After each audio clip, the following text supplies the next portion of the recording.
Hello learners, we are going to talk today on a very contemporary topic, that is e-governance in digital India era.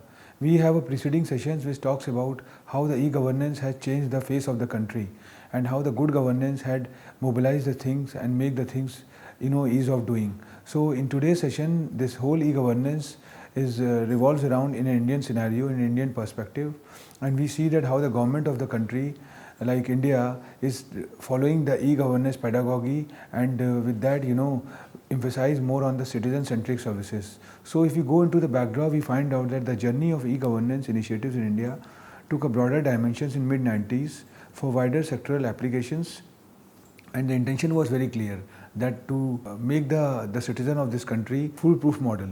So later on what we observed that there were many states and union territories which have started various e-governance projects. We have already gone through in our previous lectures that e-governance is going to play having an impact when you are going to implement it in a full-fledged manner.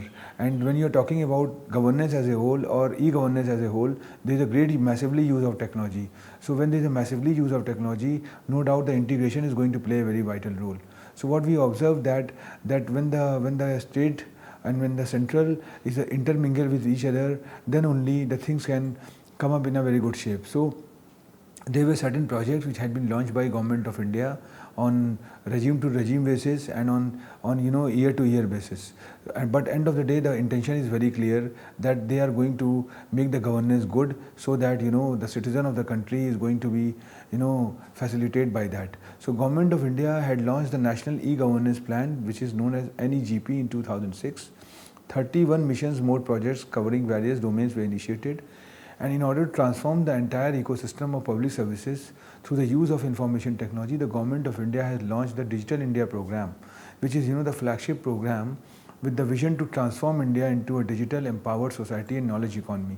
Because what we observed that there was a time when things were confined to the particular jurisdictions, but with the help of technology, with the help of change of technology, or we can say when we have become the digitally empowered, the society had changed. And this had given roof to the common people, to the people who are located at the different verticals and maybe in the remote areas, and there they had been benefited by that. So a lot of government policies, either it could be transferring of direct bank transfer, or it could be transfer of the money, or awareness program, or make them, as far as the farmers are concerned, how they can take care about their crops, and a lot of learning and training is going to be done. So intention behind this Digital India is to empower the society and make a knowledge economy. So what we have observed that if you see the vision of our vision and mission of our country, what our Prime Minister, Honorable Prime Minister Mr. Narendra Modi had said, that e-governance is an essential part of our dream of India. And it's a digital India which is going to be more technologically, when we infuse in governments, the better it is for India. So what we observe that digital India is not merely that talking about the technology. It's more talking about the implementation of a technology and reaching to the unreached, and make the country more technological enabled, and rather make them more sustainable. Because if you are going to sustain the society, if you are going to sustain the people and make them people aware, like there were various schemes which had been created by the present government, like Swachh Bharat Abhiyan or Atmanirbhar Bharat, all those things have, what was the intention behind that? Intention was very clear, that they are going to make the system self-sustained. Because initiating anything, starting anything is very easy, but how you are going to sustain so that it can reach to the common people and the common citizen is going to be benefited, there Digital India is going to play a very vital role. So today's discussion, this particular presentation is going to talk on what exactly the Digital India is, and how India is changing with the change of digitization, with the change of technology. So if you go more into the depth of Digital India, you will find out Digital India is a campaign launched by the Government of India in order to ensure the government services which are made available to citizens electronically. So it is somewhat a philosophy which we are following in the electronic governance, but we are enhancing it, we are improving it, and and we are improving in a more holistic manner. So it's improve online infrastructures, and by increasing internet connectivity or making the country digitally empowered in the field of technology. So this is something which is here, because if you are equipped with the technology, if you are more into the paperless, and a lot of things are there like direct bank transfer, the money transferred to the people who are really need of that, and like Jan Dhan Yojana, and lot of yojanas were there which were created by under the ambit of Digital India. So Digital India is a flagship program of the Government of India with a vision to transform India into a digitally empowered society and knowledge economy. So how Digital India will be realized? That is because there were certain, there were 9 pillars who work in a different verticals, and these verticals are are work as a isolate manner, and when the question of integration comes, they integrate and to follow the holistic or the joint effort. So the first the pillars of Digital India is the broadband highways.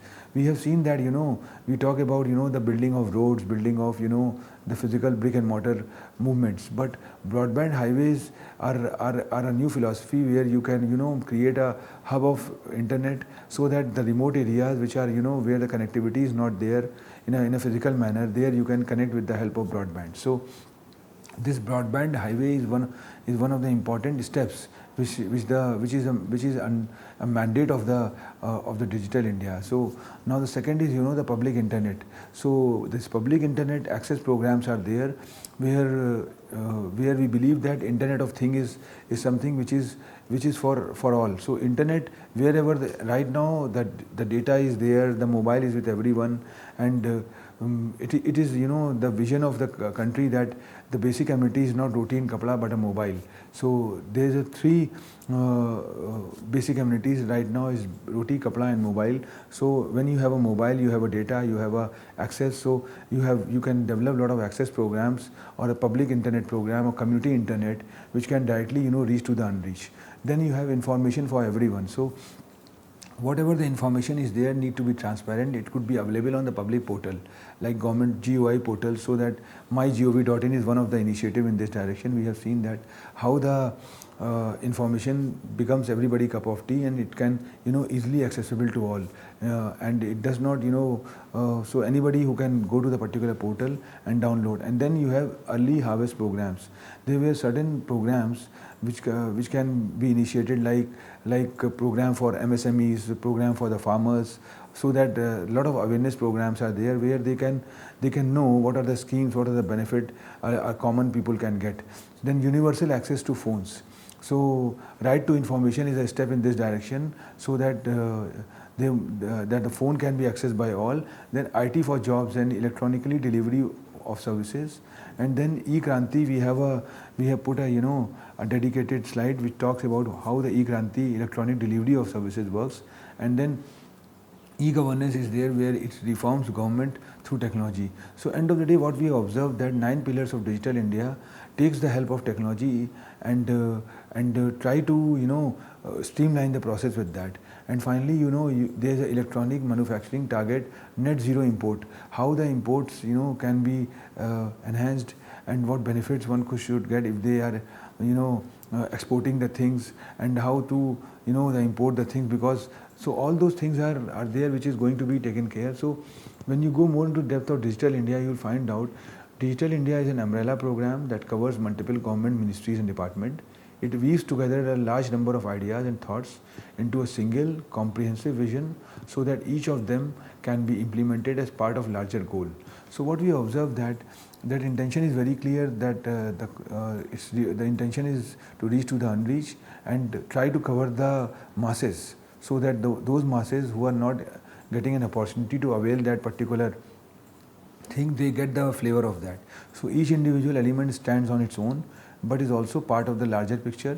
Digital India is to be implemented by the entire government, with overall coordination being done by the Department of Electronics and Information Technology, which is known as DT. So each of these areas is a complex program in itself and cuts across multiple ministries and departments. So right now what the model is, modus operandi is that there were certain schemes, and that falls under certain ministries, and those ministries are taking care that particular programs or the initiatives. They owns that.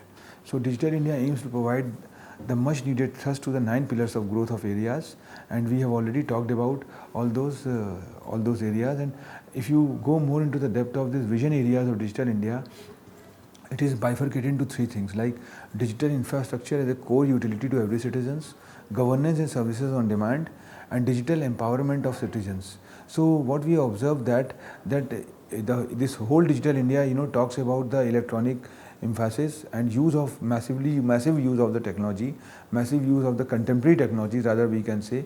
There was a time when technology was just confined to computers, but it had now taken a shape of smartphones, and right now the robotics and the artificial intelligence, or the machine learning or deep learning, or the cobot example which I have quoted, that the collaborative effort of humans and robots are there. So this is where the Digital India is going to play a very important role, and it's always and also believes in development of the indigenous process. Either it could be the domain, the defense domain, or the business, commerce.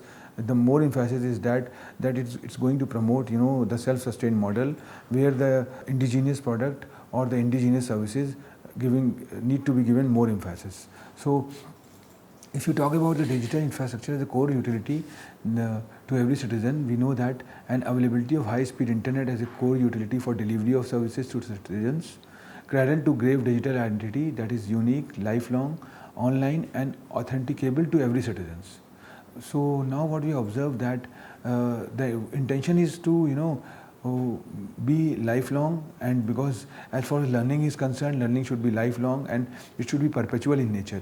So whatever the information which had been broadcast on the portal of the government, official portal of the Government of India, it need to be access to all.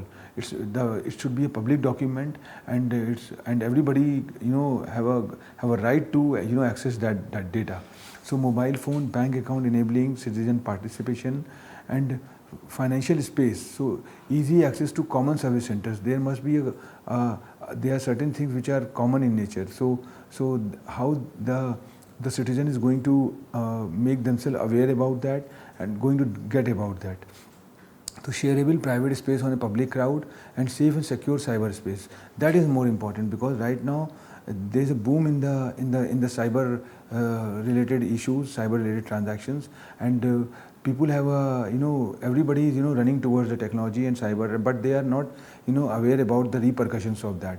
So how you are going to make yourself secure, how you are going to make yourself safe, so that you are secured, and whatever, and you are not indulged into any wrong thing, or maybe any cyber threat could not going to affect you. So that is the intention behind the digital infrastructures. And when you talk about governance and service on demand, it is seamless integrated service across departments or jurisdictions, availability of services in real time from online and mobile platform.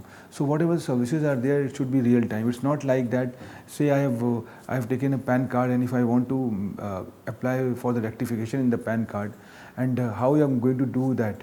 So whether the discrepancy is going to be eradicated in a short span or in a real time manner, or I have to visit to the particular sectors or the sections to get it rectified. So things, since this different kind of scenario had come up, we have seen that in the pandemic stage the lockdown is there, so people are at their homes. So things had been designed or customized in such a manner that one has to work on a real time manner, so that they can rectify the things at their place and at their convenience. So all citizens entitlement to be portable and available on the cloud, and digitally transform services for improving ease of doing business. This is a new phenomena which had come up, because if you are making the ease of doing, you are inviting the foreign players or the foreign investment. So when the foreign investment comes, it's come up with the massive employment. So the locals who are who are there where this business is going to come is going to be benefited in a big manner, because the massive employment comes at that time. So making the financial transactions electronically and cashless, and the geospatial information system like GIS for decision support system and development need to be developed.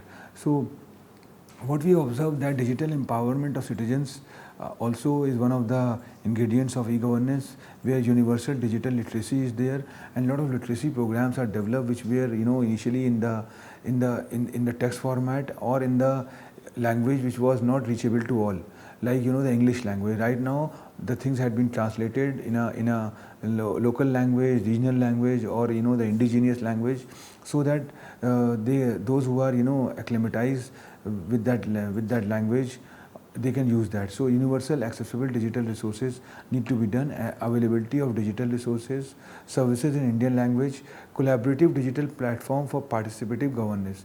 There must be a collaborative platform which have a combination of non-government organizations, volunteers, or the charitable organizations who can come together and serve the society. It's not a moral duty of the government employees to initiate the process. Sometimes the gram panchayat or the pradhans who are situated in the rural areas, they can collaborate and mobilize the thing in that manner. So citizens are not required to physically submit government document certificate. This is something which had come up, where we are talking more about the paperless thing, and you can scan the document and put it, and somewhere you don't have to take the print also. So things are worked through logins and passwords.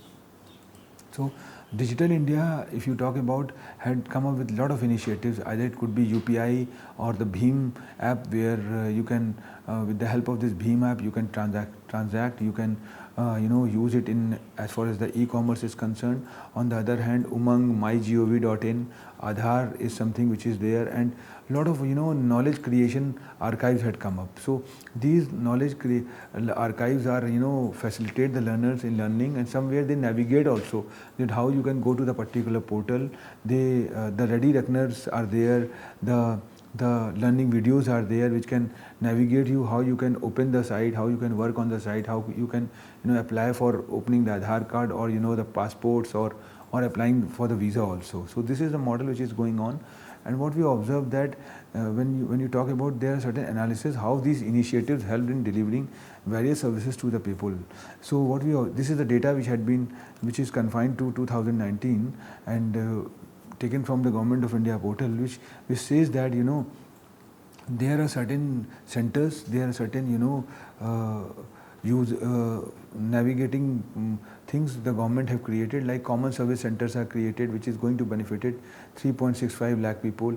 Aadhaar generated for 123 crores citizens of this country. Then Locker users are there, where you can store your digital signatures, and which is going to benefit 2.39 crores people, and already they have been availing this facility. Then Digital Saksharta Abhiyan enrollment, where almost 2.3 crore people have been enrolled, and then total direct benefit transfer is there, which is somewhere around 7.45 lakh crores. So this DBT is there, where if you go for gas cylinders, then when you book it, there are certain subsidy used to come. That subsidy automatically goes to the beneficiary account in the format called direct bank transfer.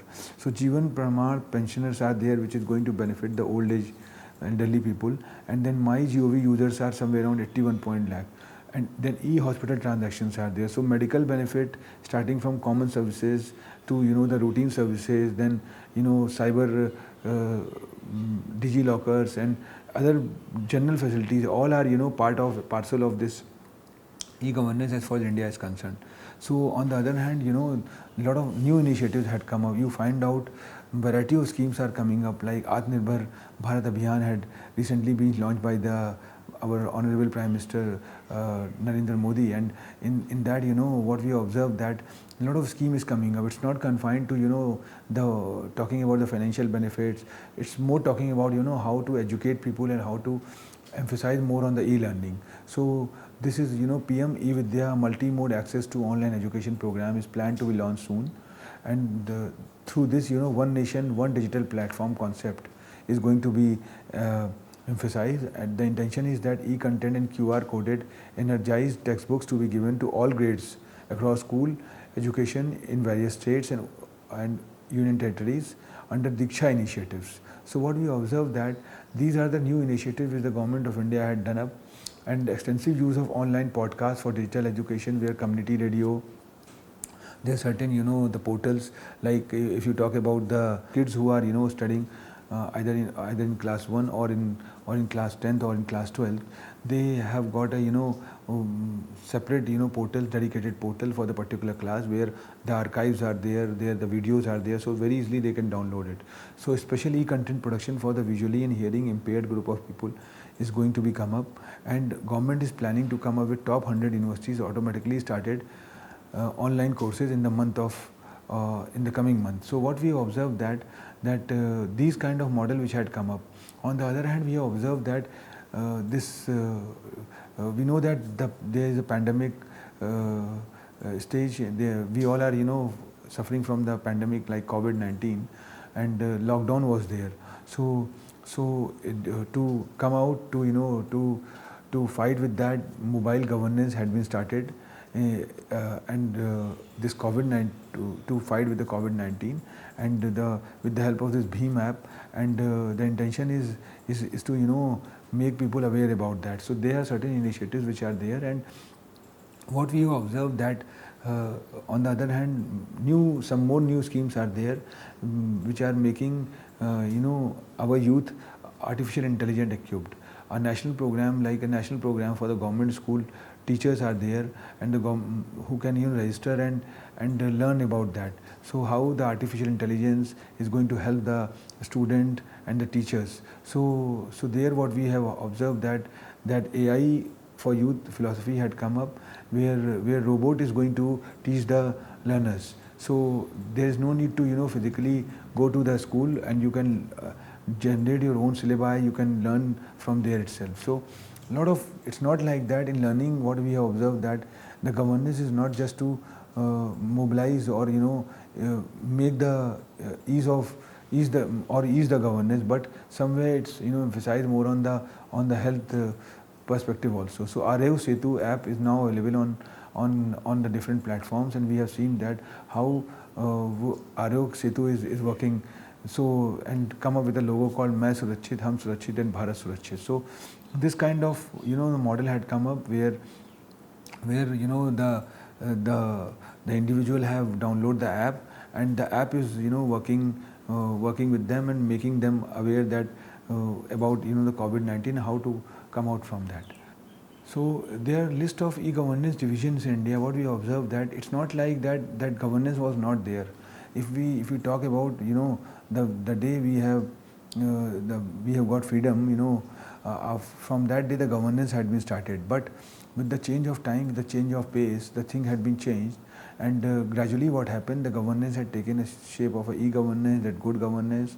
Then in governance, a lot of other the verticals had developed, which talks about the streamlining the health sector, or the education, or reaching to the unreached, or how to reach to the rural areas, make people aware about the internet, cyber security is another thing. So there are certain list of e-governance division in India, that is National E-Governance Division, and then you have got Tamil Nadu E-Governance Agency, Tenega, then E-Governance Academy is there, then COE, Democracy and Governance, then European Political and Government Studies.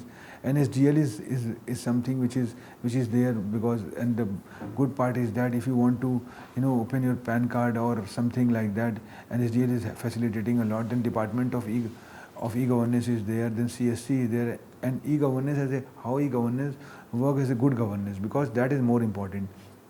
We always believe that we come up with a n number of policies, and out of that only 10, 15, or maybe 50-60% get the success. So why we have to recapitulate that why it is happening. So this good governance always believes that it can reach to the unreached, and the common people is going to benefit it. So this National E-Governance Plan was conceptualized to focus on e-governance initiatives at the national level, with an aim to make all government services accessible to all the common man in his locality through common service delivery outlets, and ensure efficiency, transparency, and reliability of such services at affordable cost. Because it's true that when the private players do any things, they impose certain cost into it, and product become quite quite expensive. And when government come up with that schemes or with that initiatives, they always believe it is going to serve the society by and large. So it always follow the process of affordable cost to realize the basic needs of the common man, because the social obligation or the corporate social responsibility or the government social responsibility is always need to be at utmost. The strategy adopted was centralized planning and decentralized planning. Yes, so what we observed that National E-Governance Plan, which we usually call NEGP, had different mission mode projects like education, health, post and public distribution system, and the intention was very clear that they are going to emphasize more on the ICT infrastructure, because information and communication technology is quite important. And this NEGP had come up with a new concept called E-KRANTI, and this which we usually call 2.0, and which have certain initiatives in their hand, like providing services, providing services partially. Then there are certain projects which are under implementation, the design development and scoping stage. So what we have observed that whatever the verticals are there, it could be either agriculture or treasuries or police or the grams or the village or road transport, land projects. Everywhere you find out this E-KRANTI is going to play a very vital role. And there are certain key principles of E-KRANTI, that is transformation and not translation.